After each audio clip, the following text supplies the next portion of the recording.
Hi, Dovii Forum family. Welcome back to the Daily Grind. Today again we will be discussing about the elections, the results, and about the new government that is forming an alliance and coming in power at the center. And moreover, I would be discussing about some questions that have been asked to me after I last posted a video talking about the elections of India, the results. And the other thing that I would be discussing over here would be the word that is doing the rounds both in India as well as across the border. So it's going to be a very interesting video. Stay with me. Those who haven't subscribed to my channel, please subscribe below. Like this video, share this video, and without any further ado, let's get into it.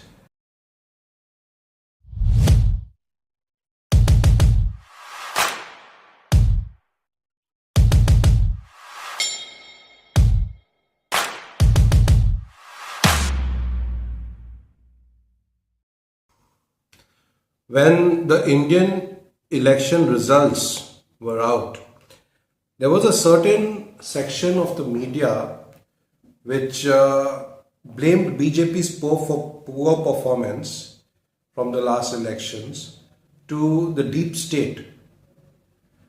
Now, I do not know how far this could be true or is true, but there is a channel called Deaf Talks on YouTube itself. It's by Adi.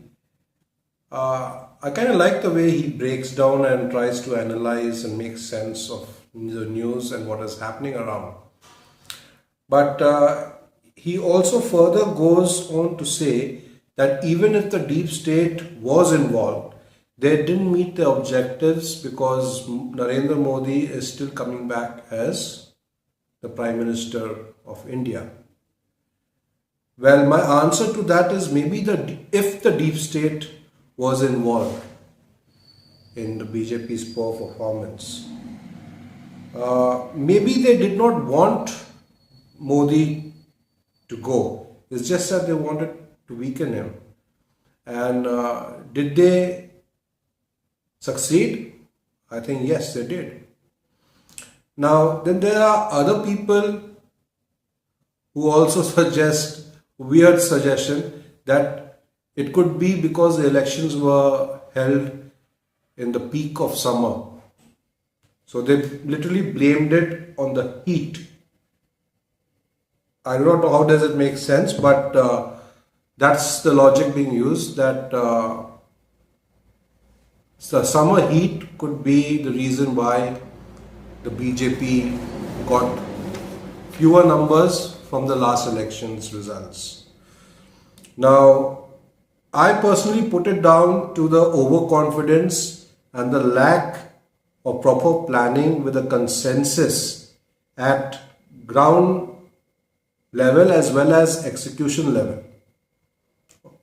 That is what that actually led to the outcome when we see the numbers achieved by the BJP or NDA.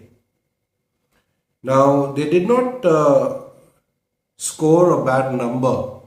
It's just that when you tally it from the last score, last election's score that they got, 300 plus, when you compare that to this elections, that's when people say that their performance was bad in this election. Well, they are still forming the government, and from what I hear, they are joining hands with Chandrababu Naidu of Andhra Pradesh and Nitish Kumar of Bihar. So it will be a coalition government. And as I said in my last video that I uploaded about the elections, that it is these regional parties that are actually playing the kingmakers in forming this government. So this is a very interesting elections that have taken place. This is something that I usually don't share, but since I was asked after I uploaded a video last regarding the election results, I was talking about it. Somebody asked me, sir, are you a BJP supporter or a Congress supporter? Well, what I want you all to know that in the past, I have been a person who has voted for the Congress quite some time. Now, in this particular elections, this was the first time that I actually voted for the BJP. Now, does this make me a Congress deserter and a BJP supporter? I don't think so. It makes me either. Because I see myself as a critic for any political party that comes to power, immaterial whether it is BJP or Congress. I tend to voice my opinions if there is any policy that affects the society by large negatively. You will always hear me speak about it. So, to put it in a nutshell, I am for the public, not for any political party. So, if the BJP does a good job this term, I vote again for them. If they don't, I'll vote against them. And that is basically how should any population vote in accordance to me. Again, most people tend to vote basis on religion, caste, but I don't think that should be the way anybody should vote. Even though till date many people tend to vote on those basis. It should always be based on performance. If you want your country to do well, if you want your children to prosper, if you want your future and India's future to be secured and prosperous, it should be always based on performance, not based on caste, religion, etc. Again, these are my views. So we always talk about the emotions of the people in general. So if you ask me currently, what are my emotions? My emotions of the election results. Well, I'm happy that the party that I voted for is going to form the government, is coming into power. But I'm also happy that the party didn't cross the 300 mark. Forget about reaching 400. Why? Because, again, I feel this, it ensures that they would have to work harder if they wish to stay in power in the next elections. So one way or the other, I feel the general population has benefited from the current numbers. Now, there were rumors about India becoming a dictatorship, Hindu Rashtra. You must have heard about all this. Constitution could be changed if the ruling party got over 400. Well, all these rumors, even, I don't say they are true, but all these rumors, even if they were to be considered a little bit true, have all been put to rest with the current election results. A democracy, my friends, works with a consensus. And politics now, after the results, is going to be very interesting. As there would be dialogues, debates and discussions to reach a common consensus for any policy to be formulated for the people. And that I see something good. So having a strong opposition in parliament is a plus point. Otherwise, it would be just one party calling the shots. They would do as they want to do without anybody questioning their motives, whether the policies would affect a certain section of society negatively. But now things would be different. So when things are contested, usually the final outcome is always beneficial for the people. So all angles are debated. thoroughly before any policy can be enacted and made into a law. So that is something I'm happy about, that all parties would have to work together, especially in this new alliance that is coming up. History has shown us that good leaders does impact decision making. But the point that I'm planning to put across to you all and make is that India is in a very favorable position currently. We weren't in this kind of a position in the past as we are today, mainly because of geopolitics that is taking place around the world. There is a shift in power. There's a bit of a tussle going on between America, China, and the world at large. So we are in a very favorable situation.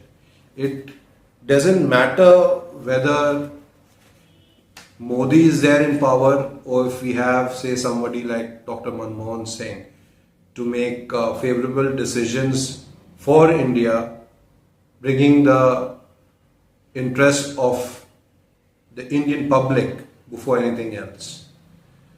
So we are a population of 1.4 billion people, and I don't see Modi as the only leader in the country that could bring India to a stage where we admire ourselves to be it the United Nations Security Council, or be it economically as the third largest economy or as a military power. So this notion that there is nobody else that can replace Modi, Modi is the greatest leader of all time, I don't agree with that. Yes, we do require a good leader, and Modi fits the role of a prime minister that we need. But I'm sure there will be many others who could get the job done aptly, like him, or maybe better than him as well. Okay? Now, coming to the point where the election, it is very clear that creating religious divide is not going to help in the long run and get you votes. The people of India are smart. We are a very matured democracy. Very, very mature democracy. And if any party thinks that the Janta are duffers, that's the biggest mistake they could make. Biggest mistake. Now, be it the CAA bill, or be it the farmers bill, or be it the Agniveer Yojana, the scheme that the government had come up, there were certain bills and policies that they were trying to bring in, which was controversial. So it is important that the government sits down with these stake players and actually addresses their concerns. It's not like, I will do what I want because I am in power.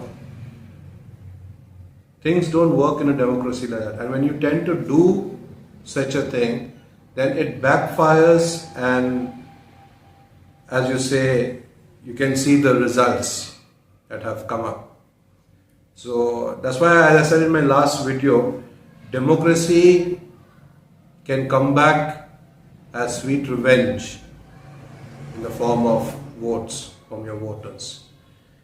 And speaking about the BJP, I voted for the BJP, but definitely there are certain things that even irritates me. For example, I do not wish to know if my Prime Minister is going on a 3 to 4 day meditation, or performing yoga, or organizing a Havan, or doing Surya Namaskar.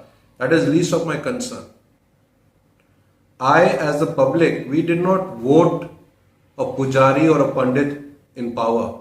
We voted a party, we voted an individual in power that can take the country forward, address the core issues of the public, That is what we want. That is what we want to see. So these all PR stunts, they don't matter. And I feel it with the election results, it doesn't matter even to the vote bank, because they have clearly thrown that ideology out of the window, where you do Hindu, Muslim, Muslim, Hindu. These things were going around. So these are certain things that I feel are flawed and that should be corrected, and that should not exist in any form, in any party or political arena in India. But sadly, during election times, these things do come up.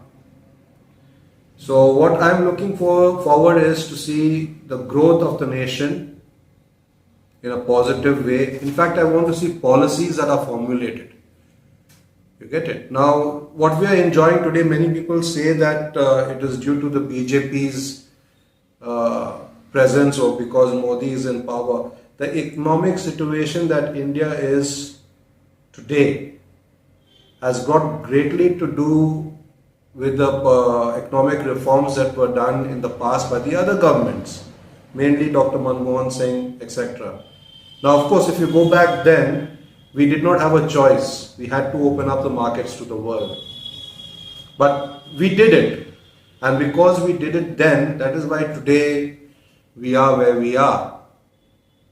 We are able to do things. People are able to invest. So it's a collaborated effort from all parties.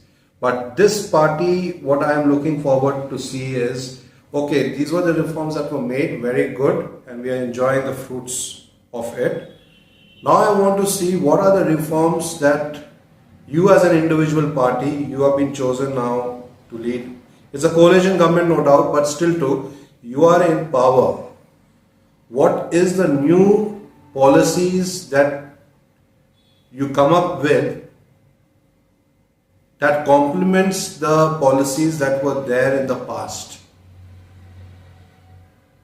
And it helps India achieve its set goals. That is what I want to see. Now, I do not want to hear this company is coming or that company is coming into India. These companies, they don't have a choice. You do have a choice to make things favorable for them to come in. So that's why I say it doesn't matter if Modi is there or somebody else is there. If somebody else is there, then too these companies would come in. But with the existing policies in hand, what are the positive changes or new policies you come up with? That is something that I will be eyeing very closely. So the BJP in power right now, they have to perform. They have no choice. They have to perform. And if they don't perform, we already know what the next general election results could be like. I don't see them coming into power if they do not perform this time. I voted them in power too, and I want to see positive change. I want to know whether my vote was a waste or did it actually help India in the long run. Now friends, this comes from across the border, our very friendly state called Pakistan. Now, this has also been doing the rounds, that this is what was said by a famous or infamous, you put it, Dr. Qamar Cheema. He's got his own YouTube channel as well. He's a Pakistani, and he's also a political analyst, geopolitics, etc. At times you could even see him on debates in the Indian news channels. Now, he had stated this, that Modi has become so powerful, he is more powerful than the BJP. That if he leaves the party to form a new party, people will vote for him and not the BJP. I quote, this is again his words. Okay, that's a very dangerous assumption, but I disagree with that too. No individual is above any party in India, be it BJP or Congress, immaterial. This might be the case in Pakistan, where people tend to vote for individuals and not the party. But I don't think that is the case in India. Modi functions according to the BJP. The BJP doesn't function according to Modi. Yes, popularity does play an important role. You tend to facilitate things favoring you, but it doesn't mean that you are running the party. You have to, go according to the guidelines of the party as a whole. Same goes with other political parties and individual members associated with other political parties as well. The moment and any individual thinks that they are above the party tends to crack the whip. So all these nonsensical ideas that come up in our very friendly neighbor Pakistan, it can only come from there, because these people haven't seen a steady governance. India has been a very steady governed country, be it BJP coming into power or be it Congress coming into power. We have had steady governments. They haven't. Another notion that was also put out by him after hearing the elections, you see, it's not just Indians who are concerned about or wanting to know more about the Indian elections. It's Pakistanis who are also kind of worried what is happening in India, or want to know what is the elections like. As soon as the results came out that Modi is going to come into power and forming the government, same individual, he says that, maybe Modi is weak. He did not achieve what he wanted to achieve with the elections. Maybe his attention would be towards Pakistan. Now, not in a negative sense, they are hoping for trade with India. Now, we weren't the ones who stopped trade with Pakistan. It was Pakistan who stopped trade with India. But now the ounce is on India. We decide whether we will open up trade with you again or not. And currently, I stand with the Modi government that there shouldn't be trade with Pakistan right now. Let them swimmer in their own sins. No trade. This is a request from my end to the current government that is going to be in power. Under no circumstances have trade with these buggers. They are backstabbers. Now, my question to the viewers, India is the 5th largest economy and would soon be 3rd. What are your thoughts if Modi was not there as a Prime Minister? Would India be able to achieve to become the 3rd biggest economy in the world? Let me know in the comments below, because I personally disagree with that too. If Modi is not there and someone else comes, India would still be the 3rd largest economy in the coming years. Nobody can stop India's growth right now. That's my thought. Now, it could differ from yours, but I am still entitled to my views. But yes, do share your views in the comments below too, so that it builds a notion where we can actually have a conversation. I want this channel to be more interactive, people to take part. So do like this video, share this video, comment below, and if you haven't subscribed to my channel, please do subscribe to my channel. I will be coming up with a lot more topics and discussions which perhaps could be, not aligned with the majority flow, the way things are going in the media. But yeah, it would definitely be very interesting to see the other side, the other view of how things could be. So until next time, take care and God bless.